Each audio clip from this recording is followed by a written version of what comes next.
Hi, my name is Nia and I live with my parents, my cute little brother Caleb, and my older sister Irene. I'd always believed that a sister should be a girl's first best friend. When I was younger, I totally idolized Irene. She could do nothing wrong in my eyes. I wanted to do everything just like her. Luckily, this didn't annoy her at all. She'd let me wear her clothes, listen to her music, and even wear her makeup. Before I continue, please don't forget to like, subscribe, and hit that notification bell so you don't miss out on any more great stories. The problem started on my first day of high school. I was so excited to finally be going to Irene's school. She has always been a social butterfly. She was popular with lots and lots of friends I'd never met because she never brought them over. For a long time, I was the complete opposite. I wasn't lonely though. I had 2 or 3 friends, but I wasn't popular at all. Nobody knew my name. Anyway, my first day of high school was rotten, mostly because of Irene. When my mom dropped us off, Irene started walking ahead of me. "Irene, wait for me!" I shouted, but she walked faster.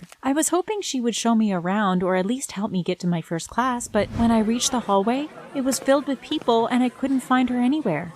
I was scared and nervous, but I managed to find my way around. There were so many unfamiliar faces everywhere, and I felt too shy to say anything to anyone. At lunchtime, I felt relieved because I'd get to meet up with Irene and tell her how my day had been going so far. I really wanted someone to talk to. I went to the cafeteria to get my lunch and spotted her with 2 of her friends. I got my food and went to sit next to them.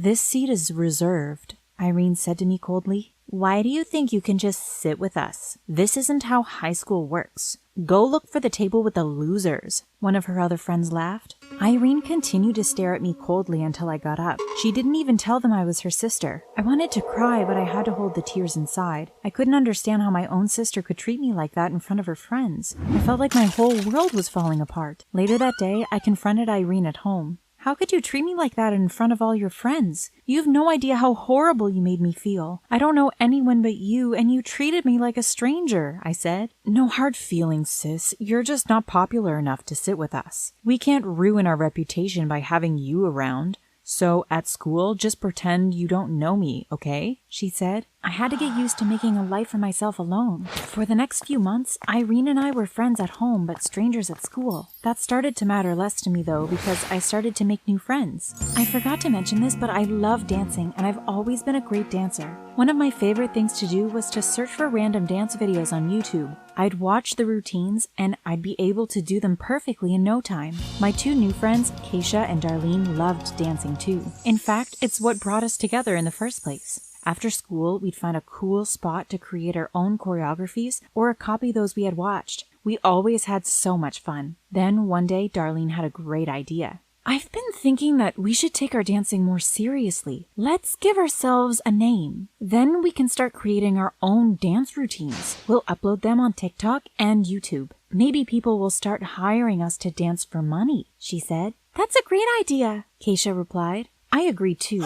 It was my dream to someday dance in a music video, and I thought this could be a good start. Maybe somebody famous would see us. A girl can dream, right? We brainstormed for a while and finally came up with the name Thunderstorms. We all downloaded TikTok and decided that since I had the better phone, we'd use my account to make and post the videos. Our first video was silly but cool. We introduced ourselves and then did some silly freestyle dances. I went home that day feeling more excited than I had ever felt in a while. "What are you so happy about?" Irene asked as I sat on the couch next to her.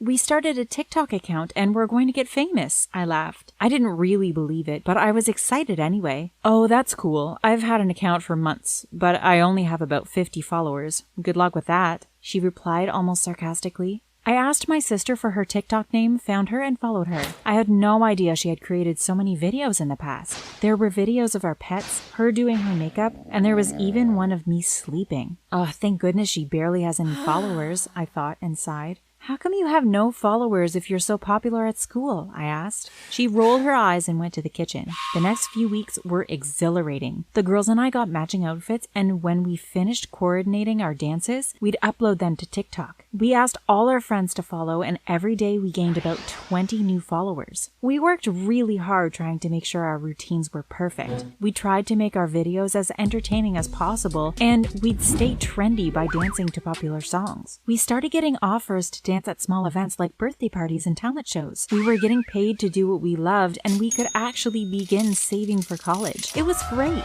The crowd adored us wherever we went, and we gained many more followers on TikTok and YouTube. Then one day, a famous TikToker shared our video. After that, our account blew up with followers and kind comments from new fans. Before we knew it, we had over 200,000 followers. It felt like a dream. Everyone at school knew who we were, and they were all giving us positive feedback about our dances. Meanwhile, Irene became moodier each day. Her TikTok career wasn't going that well. She tried to gain followers by posting boring jokes and makeup tutorials, but I guess her content just wasn't interesting at all. "Hey sis, do you mind sharing one of my videos so I can get some new followers?" she asked me one night. I agreed and did as she asked, but no one followed her. After that, her attitude towards me changed completely. She would barely talk to me at all. Then I noticed that she was trying to turn my own parents against me. She did 3 major horrible things. This is the first one. It was my day to take out the trash. When I went to wrap it up, I noticed that it wasn't there. Then my mom came in screaming, "Nia, there is garbage all over the lawn. Why is there garbage all over the lawn?" "She's lost her mind, Mom. I saw her empty the garbage bag on the grass.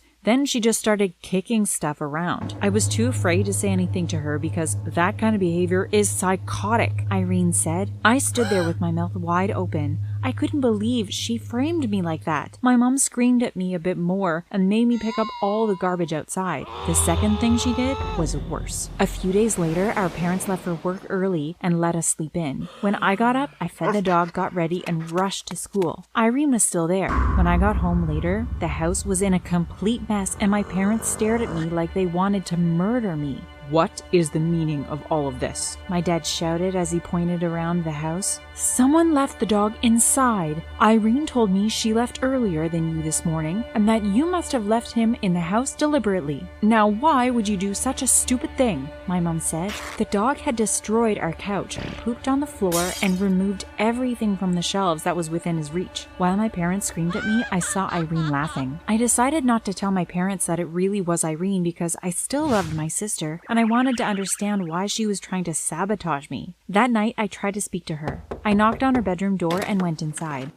She was busy doing a makeup tutorial for her TikTok channel. "Why have you been trying to get me in trouble? What have I done to you?" I asked. "Go away, I'm busy," she said and rolled her eyes. She wouldn't talk to me, so I walked away. At school the next day, one of my math homework assignments was returned to me and I got every single question wrong. I was horrified because I had double-checked my answers many times before submitting it. "I'll have to call your parents tonight," said Mrs. Henry. I sighed. I knew this would be a disaster. My parents were very strict about my grades and they were furious when I got anything less than an A+ for anything. And it certainly was. She called after dinner and my parents were fuming.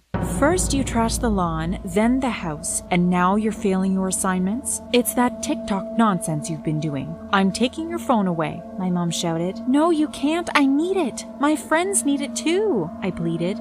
"Give it to me," she said, and she grabbed it from my hands. I went up to my room fuming. My dance career was ruined. After I got ready for bed, I cried all night. The next morning, I looked like a horrible mess, and I had a terrible headache. I heard my parents leave the house, and Irene was in the shower. There was no way I was going to school in my condition. I've got to find a way to get in touch with the girls to let them know I don't have a phone anymore, and I'm not coming to school today, I thought. I snuck into Irene's room and took her cell phone off her desk. As I was about to dial Keisha's number, I noticed that Irene's journal was open. I saw my name and wondered what on earth she could have written about me in there. I took the book and hid it under my shirt and forgot about calling my friends. I went back to my room and locked the door. I turned to the first page. It read, "This journal is probably going to be filled with thoughts about how much I hate my sister." What? I thought. I couldn't understand why she would hate me. I flipped to the most recent entry. "I finally got Nia's phone confiscated." I guess it was a really good idea to change all her homework answers. Hopefully her friends won't be able to upload any more dance routines and they'll lose followers. Who the hell does she think she is, trying to be more popular than me? Ugh. I was shocked. I went straight back to her room and pushed the door open. She was getting ready. "Why do you hate me so much?" I shouted at her. "What are you talking about?" she asked. "I just read your journal and it's all about how much you hate me," I answered. "I've hated you since you were born. I was our parents' favorite, then you came and took that from me. You've taken everything from me. I was trying to become TikTok famous and you took that from me too. I hate you," she replied and started crying. Then I spotted my phone on her bed. "What's my phone doing here?" I said while grabbing it. "It's too late now," she said with an evil grin on her face. I opened TikTok and all my content had been deleted and I only had about 1,000 followers left. "What did you do?" I cried. And just like that, my role model became my worst enemy. I eventually got my phone back, but the girls and I decided to use Irene's phone for the videos. It was hard starting from scratch again, but because we were already well known, we were able to get most of our followers back. Our fans wanted to know why we switched accounts, so one day I went live and told them all about the horrible things my sister had done. Now she has no followers at all. People shared my live video and described Irene as the sister from hell. Even her own friends didn't want to talk to her anymore. Months later, I eventually started to feel sorry for her, so I started talking to her again. Things have improved between us, but we still have a weird relationship. I just wish we could be best friends, but I guess that's life. Things don't always go the way you want them to.